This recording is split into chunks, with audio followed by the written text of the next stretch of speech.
जो मुसलमान 76 साल पहले पाकिस्तान चला गया उसके डॉक्यूमेंट संभाल के रखे हैं इन्होंने कि वो वक्त कर गए थे। 300 साल पहले मुगल चले गए भारत छोड़ के, उनके डॉक्यूमेंट संभाल के रखे हैं कि वो वक्त कर गए थे। लेकिन CA/NRC के तहत 20 से 25 साल पुराने पेपर नहीं है इनके पास अपने। तो इसी से दोहरी मानसिकता पता चल जाती है कि देश के ऊपर वक्फ बोर्ड के नाम पे संपत्तियों को हड़पना। भैया देश का इलाहाबाद का हाई कोर्ट आप कह रहे हो वक्त की संपत्ति है, अब हाई कोर्ट सुप्रीम कोर्ट जा रहा है तो आम जनता कहां जाएगी? देश का संसद भवन जहां देश के ऐतिहासिक फैसले लिए जाते हैं वो भी वक्त की संपत्ति है। तो बताइए देश का विकास कहां से होगा? 1500 साल पुराना 1400 साल पुराना इस्लाम धर्म है, जहां तक हमने स्टडी किया। 15 साल पुराना तमिलनाडु में मंदिर है, उसको तो कब्जाने की नीति बनाई, पूरा गांव हड़प लिया। बताइए ये कहां लिखा है कि वक्त के नाम पे अब भारत की संपत्तियां जो है वो जब्त करते जाएं? भारत के रह रहे लोग जिनके बुजुर्गों ने मेहनत करके पाई जोड़ के अपने बच्चों के भविष्य के लिए घर बनाया, वो वक्त की संपत्ति आप बना दोगे? आज देश के इतिहास में सुनहरे अक्षरों से लिखा जाएगा 2 अप्रैल 2025 रात को 2:02 पे लोकतंत्र के मंदिर में एक ऐतिहासिक फैसला लिया गया। उसके बाद 3 अप्रैल 2025 रात को 2:28 पे दूसरा ऐतिहासिक फैसला लिया गया, जिसमें राज्यसभा में भी इस बिल को पास कर दिया गया। आज तक वक्फ बोर्ड आता था, वक्फ बोर्ड में कई संशोधन हुए, जनता को पता ही नहीं चलता था, कोई पूछने वाला ही नहीं था ये वक्फ बोर्ड है क्या। आज जब पता चलता है, जब वक्फ बोर्ड खुले में आकर के निकल जाता है, इतनी शक्तियां इसको प्रदान कर दी गई कि भारत के किसी भी राज्य में, किसी भी क्षेत्र में, किसी भी संस्था के ऊपर अब जाके उंगली रख लो, कोई आपसे पूछने वाला नहीं है, कोई उसका वडली वारिस नहीं है। लावारिस कर दिया इन्होंने देश को। क्या देश ऐसे चलेगा? एक तरफ राहुल गांधी और अखिलेश यादव और प्रियंका गांधी और संविधान की किताब लेकर के चलते, संविधान बचाएंगे, संविधान बचाएंगे। क्या ये लोग सड़क पे ऐसे अराजकता फैला करके संविधान बचाएंगे? संविधान के तहत ही ये कानून पास हुआ है, लोकतंत्र को जिंदा रख के ये कानून पास हुआ है। ये आपने कहा कि भाई सड़क पे आके बचाएंगे क्या, लेकिन राहुल गांधी की पार्टी सुप्रीम कोर्ट जा रही है, कांग्रेस पार्टी सुप्रीम कोर्ट जा रही है, चैलेंज दे दिया कि भाई ये असंवैधानिक है, ये मुसलमानों के मूल्यों का हनन है। पत्रकार महोदय, ये राम सेतु के लिए भी सुप्रीम कोर्ट गए थे, इन्होंने आतंकवादियों के लिए भी रात को सुप्रीम कोर्ट का दरवाजा खटखटाया था, इन्होंने राम मंदिर के लिए भी सुप्रीम कोर्ट में गए। ये लोग कभी सेना पत्थर खा रही थी उसको बचाने के लिए सुप्रीम कोर्ट नहीं गए थे इनके कार्यकाल में। संभल में सेना को पत्थर मारा गया, ये सरकार से, प्रेसिडेंट सरकार से सवाल पूछने के लिए सुप्रीम कोर्ट नहीं गए। बांग्लादेश में हिंदुओं को प्रताड़ित किया जाता, उनके लिए आवाज उठाने के लिए सुप्रीम कोर्ट नहीं गए कि सरकार क्या कर रही है। केरला के अंदर बहनों को बहला फुसला के सीरिया में उनका शोषण करने के लिए भेज दिया गया, तब ये नहीं गए। तमिलनाडु में मंदिर हड़प लिया, तब ये नहीं गए। आप इनसे क्या उम्मीद रख सकते हो? आज देश की जनता जो इनका तिरस्कार कर रही है, आज देश के अंदर एक इतिहास ये भी है कि डायनासोर इतनी जल्दी लुप्त नहीं हुए थे जितनी जल्दी कांग्रेस भारत के 29 राज्यों में लुप्त हो गई, सिर्फ 3 में बची है। क्यों? क्योंकि इनका कार्यकाल ही तुष्टिकरण का रहा, जातिवाद का रहा। आज अगर वक्फ अमेंडमेंट बिल आया, क्या राहुल गांधी ने उसको पढ़ने का सोचा? वो तो लोकसभा के मंदिर में भी नहीं आया जब बिल पर चर्चा हो रही थी। ये चलाएंगे देश को। उस अमेंडमेंट बिल में क्या लिखा गया है? उस अमेंडमेंट बिल में लिखा गया है सिया है तो सुन्नी भी आएगा, पिछड़ा भी आएगा, मुस्लिम वर्ग, महिलाएं भी आएंगी, और जिसकी संपत्ति के ऊपर आप दावा डालोगे उसको हाई कोर्ट जाने का दायित्व होगा।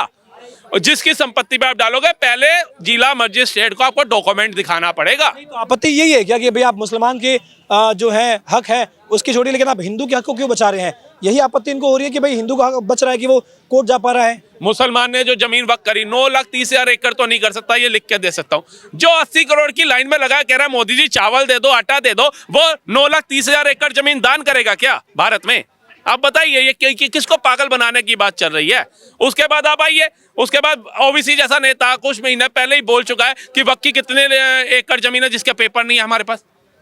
इसका मतलब देश की संपत्ति को लूटा जा रहा है ना। देश की संपत्ति देश के नागरिकों के लिए पाई अपने टैक्स के पैसों में देती है, तब जाके देश हमारा चलता है। कोई नेता अपने घर से देने नहीं आता साहब।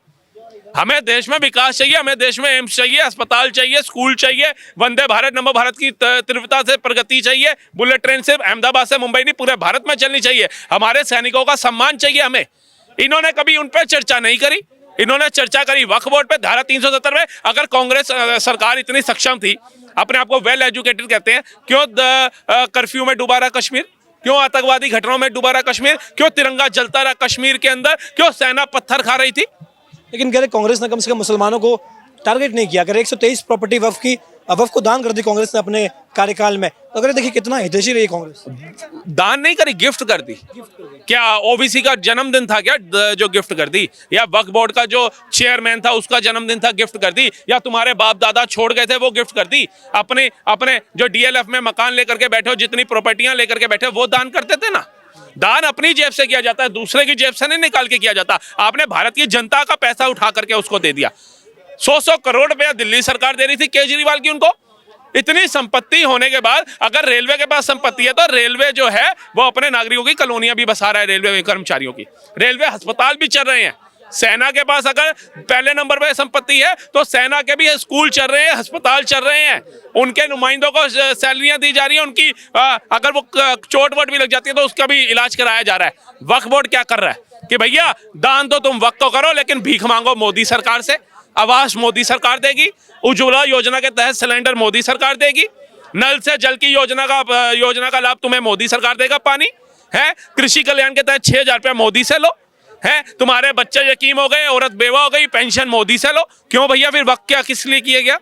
जो इंसान दान किया था उसने ये कहा था कि चेयरमैन साहब आप अपना 5 स्टार होटल बना लेना यहाँ पे, या गरीबों के लिए करना।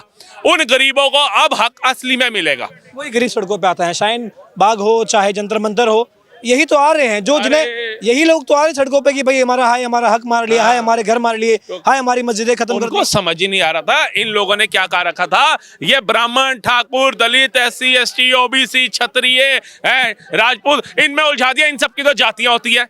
अब वो चनक्य अमित शाह जी तो राजनीतिक है, उन्होंने बता दिया भैया इधर आओ, वक्फ में सिर्फ एक बंदा नहीं रहेगा, सिया के साथ सुन्नी भी जाएगा, पिछड़ा भी जाएगा, पसबंदिया भी जाएगा, बोरा भी जाएगा और महिलाएं भी जाएगी। मोदी और अमित शाह ने इनके अंदर इनकी जातियां खोल करके दिखा दी।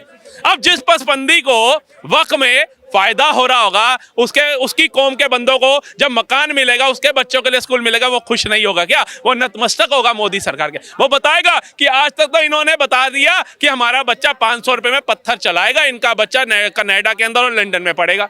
अब हमारा बच्चा भी पढ़ेगा लिखेगा, कलाम साहब बनेगा, अफजल और कसाब नहीं बनेगा। हम जब मुस्लिम इलाके में रिपोर्टिंग कर रहे थे तो हमें कई लोगों ने कहा कि अब क्या बोले, अमित शाह तो ऐसा बोल रहे हैं, डरा के बोल रहे हैं कि कानून है मानना पड़ेगा। कह रहे ये शक्ति बोले अमित शाह जी की है, तो बोले हम अब क्या करें, दिल में दर्द है, लेकिन डरा रहे हैं, बोले ये डरा रहे हैं। कह रहे मुसलमान को डरा रहे हैं। मुसलमान को डरा रहे हैं?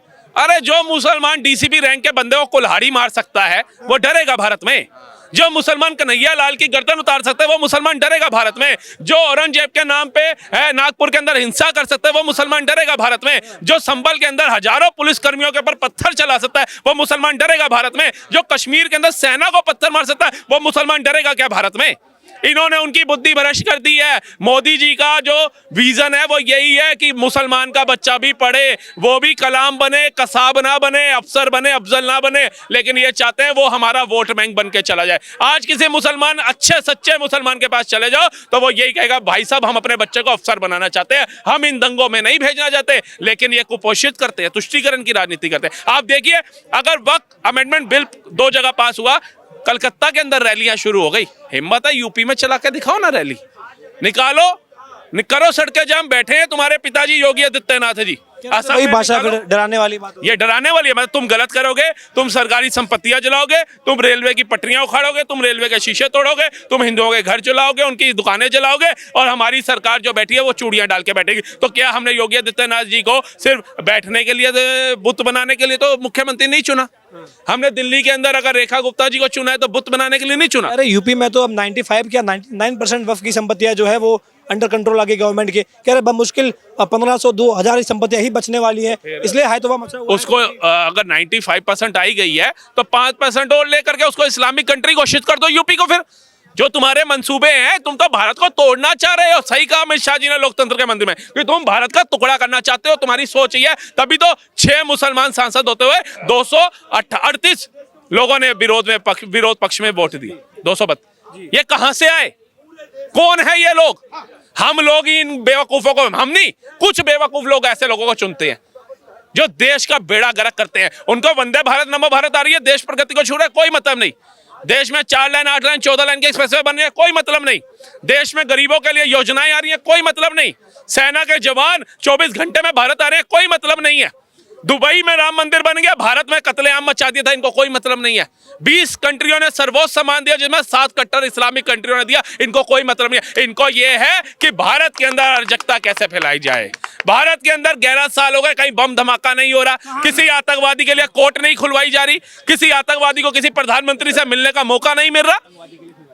ये ऐसे दोगले नेता हैं जो घर में ही अच्छे लग रहे हैं, नहीं तो किसी को इटली भेज दो और किसी को भेज दो इराक ईरान। अच्छा, आपको लग रहा है क्या थोड़ा आज का जो मुसलमान है बड़ा समझदार हो गया है? क्योंकि अभी कहते हैं कि देखिए हम जब रिपोर्टिंग करते हैं तो हमें वो कहते हैं कि राम मंदिर में देखिए हमारी बाबरी मस्जिद शहीद कर दी, हम कहाँ आए सड़कों पे, आज ये हो गया, आज वकबील आ गया, हम कहाँ आ रहे सड़कों पे। कह रहे हम तो इस देश के हैं और हम नहीं चाहते कि कोई नुकसान हो। भाई साहब, उससे पहले जो मुसलमान आज के बाद आपको ये सवाल पूछे ना, बाबरी हमारी थी, उससे पूछना बाबर वहां पैदा हुआ था या मरा था, पहले तो ये बता। ना बाबर वहां पैदा हुआ ना बाबर वहां मरा, लेकिन बाबरी उसकी थी। कोई तर्क है इस बात का? कोई तर्क है? राम अयोध्या जन्मभूमि थी, श्री राम की भूमि थी। उसको अगर कोई मुगल आकर के बताएगा कि मैं एक बाबरी के नाम की मस्जिद बना करके जा रहा हूं जिससे मैं प्यार करता था, उसके प्यार को जिंदा रखोगे, लेकिन हमारे राम के अस्तित्व का क्या होगा? भाईचारा सिर्फ माइक पे आकर के बोलोगे, जमीनी स्तर पे कब निभाओगे? लाहौर हम कहे, लाहौर लवकुश का है। अब हम लाहौर मांगे, हम कहे लाहौर हमारे लवकुश का है। आपको कोई बोर्ड बना हुआ नहीं है, ऐसा कोई भाई साहब हैं? अरे कोई बोर्ड बनाने की जरूरत नहीं है। मोदी जी 1 सेकंड में बोर्ड बना देंगे और योगी जी 1 सेकंड में बोर्ड का शुभारंभ कर देंगे, उसकी टेंशन मत लो आप। क्या लग रहा है अभी क्या लग रहा है? अभी मुसलमान लगातार यही कह रहा है कि वकबील आ गया है, गर्दन पे तलवार है, कह रहे आप हिंदू लोगों की सरकारें हैं, बार बार ये बात करते हैं कि आपकी सरकारें हैं, आप देख लीजिए, हमारी सरकार आएगी हम देख लेंगे। देखो भैया, जब तुम्हारी सरकारें रही थी तो कश्मीर में कत्लेआम भी तुमने ही मचाया था, हम तो तमाशा देख रहे थे, उस समय हम कुछ कर नहीं सकते थे। और आज अगर देश हित में कानून लाया जाता है तो सबसे पहले मुसलमान परेशान क्यों हैं? आखिर ये बताइए कि एक रोड पर अगर स्पीड ब्रेकर बना हुआ है, उस पर एक हरा कपड़ा डाल के एक अगरबत्ती लगा दो, तुम वक्फ बोर्ड की तुम्हारी जमीन तैयार हो जाती है। आखिर इस देश में कब तक ऐसा चलेगा? अब देश के अंदर आज सरकार भी जागरूक है, यहाँ के नागरिक भी जागरूक है। अगर इस देश के अंदर मुसलमान इस्लाम को मानने वाला मुसलमान है, जो अब्दुल कलाम और अब्दुल हमीद का सम्मान करने वाला मुसलमान है, तो मोदी जी के फोटो को मिठाई खिला रहा है और खुशी मना रहा है। और दुख किन लोगों को पता है? भारत तेरे टुकड़े होंगे इंशाअल्लाह इंशाअल्लाह। तुम कितने अफजल मारोगे, हर घर से अफजल निकलेगा।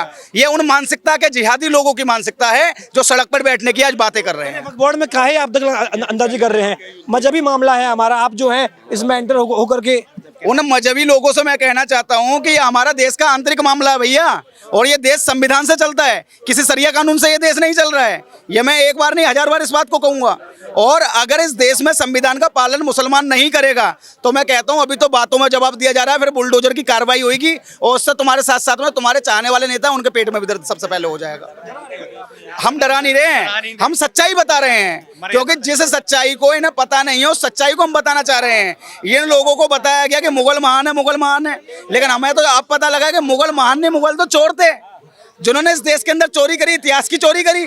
और इनकी सरकारें, ये वो सरकारें जिन्हें कहीं ना कहीं छत्रपति शिवाजी महाराज, संभाजी महाराज और कहीं ना कहीं महाराणा प्रताप की गाथाएं जब हमें बतानी चाहिए थी, जब हमारे बच्चों को बताया जा रहा था कि मुगल शासक महान थे, कहाँ से महान थे, उनकी थोड़ी महान कृत्य में भी तो पता लगे। इतने महान थे कि हिंदुओं के मंदिरों को तोड़ने का कार्य वो लोग कर रहे हैं। लेकिन अभी वक्फ। अच्छा, आप तो वकील हैं, हमने सुना है। सुना नहीं। वकील साहब, अब क्या लग रहा है? कानून बन गया है, अब कानून, अमित शाह जी तो 2 टुक में बोलते कानून है, मानना पड़ेगा। कई मुसलमान ये कहते हैं कि भाई हमारे लिए वक्फ बोर्ड सर्वोपरि है, अल्लाह का कानून सबसे ऊपर है, हम नहीं मान रहे कानून। मुझे ये बताइए कि इसमें अल्लाह या रहीम या मोहम्मद की क्या बात है? कोई बात है? वक्फ बोर्ड जो है एक सिविल मामला है। It has nothing to do with the religiosity of the Islam, nothing to do, not even a single.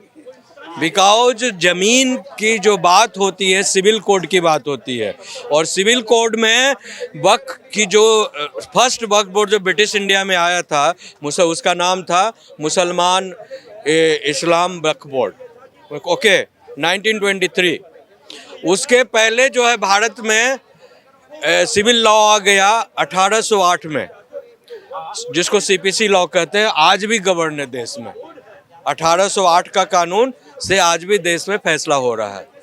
और उसमें जो वक्फ का मतलब होता है दान, हिंदी में, अंग्रेजी में डोनेशन कहते हैं। तो वक्फ बोर्ड का जो डोनेशन जो है उसका लॉ ये है कि अब अगर आप किसी चीज़ को, अगर मैं ये अपनी घड़ी को या कड़ा को किसी को दान देता हूँ तो वो दान लेने वाला और दान देने वाला दोनों की सहमति होनी चाहिए और दोनों का बाकायदा कागजात बनना चाहिए। तो ये तो हुआ नहीं। तो कानून के दृष्टिकोण में वक्फ बोर्ड की जितनी भूमि है जिसमें लेन देन की प्रक्रिया में एडमिशन नहीं है, एडमिशन ऑफ लॉ होता है, वो सारा इलीगल है, ख़त्म है, बेकार है, बेतुकी है, गैरकानूनी है, समझे ना। और ये जो है अभी जो कानून बना है वो 1995 में कांग्रेस ने जो एक अमेंडमेंट बिल लाया था कि पूरी जो जहाँ पर जो चिपका दीजिए, बिल चिपका दीजिए, वो संपत्ति उसकी हो जाएगी, वो भी ख़त्म हो गया। अब जो है वक्फ बोर्ड 0 सन्नाटा है। और वक्फ बोर्ड पर जो है जो भी बैकवर्ड क्लास के लोग हैं मुसलमानों में, और ओबीसी है, बैकवर्ड है, पसमानदा है, ऐसे लोगों को जो है, दलित हैं जिसमें उस तमाम लोगों को मेंबर बनाया जाएगा, उन लोगों को शक्ति दी जाएगी। और जो जेन्युइन प्रॉपर्टी है वक्फ बोर्ड की, उस पर सारे जो है डेवलपमेंट के काम होंगे। विरोध करते हैं आप भी? मैं बिहार से हूँ। एक बात बताते हैं, यहाँ पे जितने भी है ना, ये जितने भी एंटी करने वाले ये पार्टी के हैं, बीजेपी का, हम तो सबसे बोलते हैं पहले आप अपना डीएनए टेस्ट करवाओ। हम तो जानते हैं सभी का खून है, शामिल है इस मिट्टी में, हम अनजान थोड़ी ना है। यहाँ पे कोई ब्लड टेस्ट थोड़ी ना चल रहा है जो तुम अपना मतलब ब्लड टेस्ट करवाने के लिए यहाँ पे आए हो। तुम कागज दिखाओ ना भाई। कागज नहीं है तो फिर तुम्हारा जमीन कैसा? हाँ, वही लालू यादव जब अटल बिहारी वाजपेयी का भी शासन था उस समय में बोलते थे जो कठोर कानून लाया जाए, पटना का जमीन हड़प रहा है, फ्लाइट पे कब्जा कर रहा है। अभी आज वो ट्वीट किए हैं जो हम रहते तो हम पार्लियामेंट में अलग से हिला देते। आप क्या करोगे? मरने टाइम में एक पाँव व्हील चेयर में है आपका। हाँ, तो लग रहा है, क्या लग रहा है? आप तो कह रहे हैं भाई अमित शाह जी डरा रहे हैं क्या कि कानून मानना पड़ेगा? ये कह रहे भाई हमारा कानून अल्लाह तय करता है। और ये सर वर्शिप एक्ट आया था ना 1990 का, हम माने ना, हिंदुओं के लिए था ना, हम माने। आज अगर कोई इंसान बोलता है कि हम नहीं मानेंगे और सड़क पे उतरेंगे, देखिए सड़क पे तो उतर रहे हैं। अगर जो सड़क पे उतर रहे हैं और जो प्रॉपर्टीज को डैमेज करेंगे तो उन्हीं के घर बुलडोजर होंगे, उन्हीं के क्या बोलते संपत्ति को बेच करके सरकार मुआवजा लेगी। करना पड़ेगा सर। आज अगर कोई आदमी ये चीज़ को नहीं मानेगा तो उसको मनवाया जाएगा। और इसमें सबसे ज़्यादा पेट किसके दर्द हो रहे हैं? ओवैसी के, समाजवादी पार्टी के, इन लोग के। क्यों? क्योंकि इन लोग ही वक्फ बोर्ड पे कब्जा करके रखे हैं। कांग्रेस हाईकोर्ट जा रही है सर, जाने दीजिए ना, सुप्रीम कोर्ट भी जाएगी, वो जाने दीजिए। उनको कोई फर्क नहीं पड़ता। उनको बस क्या है कि तुष्टीकरण की राजनीति करनी है। आज ये चलिए वक्फ बोर्ड को एक बार साइड कर देते हैं। ट्रिपल तलाक का जो बिल आया था सर, मुस्लिम महिलाएं कितनी इससे लाभान्वित होती, मगर नहीं, उसका भी विरोध करना था इनको। वही चीज है, बस विरोध करना ही ये जानते हैं और कुछ भी नहीं। अगर अच्छा भी हो रहा है तो भी इन लोग विरोध करेंगे। अच्छा तभी विरोध करेंगे। देखिए ये तमाम हिंदू समुदाय के लोग हैं, उनका यही कहना है कि वक्फ बोर्ड जो है संशोधन और इस समय की नजाकत भी है, हिंदू के अधिकारों की रक्षा करना भी सरकार का कर्तव्य। वही हो रहा है। कैमरामैन जितन के साथ यशपाल राजपुरोहित, द न्यूज़ पेपर।